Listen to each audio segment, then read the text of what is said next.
Friends, तो आज हम बात करने वाले हैं difference between given goods and inferior goods. बहुत बार ये देखा गया है कि अच्छे अच्छे कॉन्सेप्ट्स लोगों को आते होते हैं स्टूडेंट्स को, लेकिन वो इस चीज़ में कंफ्यूज हो जाते हैं कि कौन से गुड को हम गिवन गुड्स कहते हैं और कौन से को हम इन्फीरियर गुड्स कहते हैं।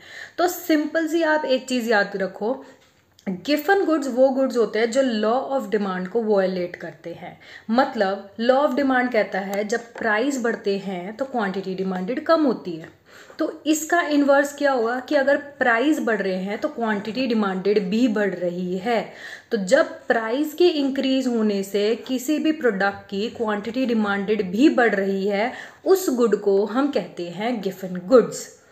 On the other hand inferior goods कौन से होते हैं? इन्फीरियर गुड्स होते हैं जो आपकी इनकम से रिलेटेड है।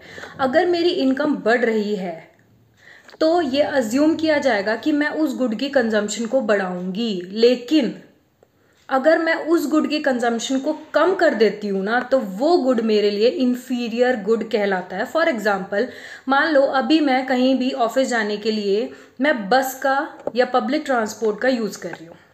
अभी मेरी सैलरी कम है। मेरी सैलरी बढ़ने के बाद मैंने क्या किया, पब्लिक ट्रांसपोर्ट की जगह मैंने अपनी खुद की एक्टिवा या कोई एक कार ले ली। इससे क्या हुआ कि पब्लिक ट्रांसपोर्ट की डिमांड कम हो गई। अब पब्लिक ट्रांसपोर्ट की डिमांड क्यों कम हुई? कब कम हुई? जब मेरी इनकम बढ़ी। तो जब भी इनकम के बढ़ने से किसी भी प्रोडक्ट की डिमांड कम हो जाती है, उस गुड को हम कहते हैं इन्फीरियर गुड्स। तो गिवन गुड्स वो होते हैं जो प्राइस से रिलेटेड होते हैं, इन्फीरियर गुड्स वो होते हैं जो इनकम से रिलेटेड होते हैं। I hope the difference is clear. Thank you.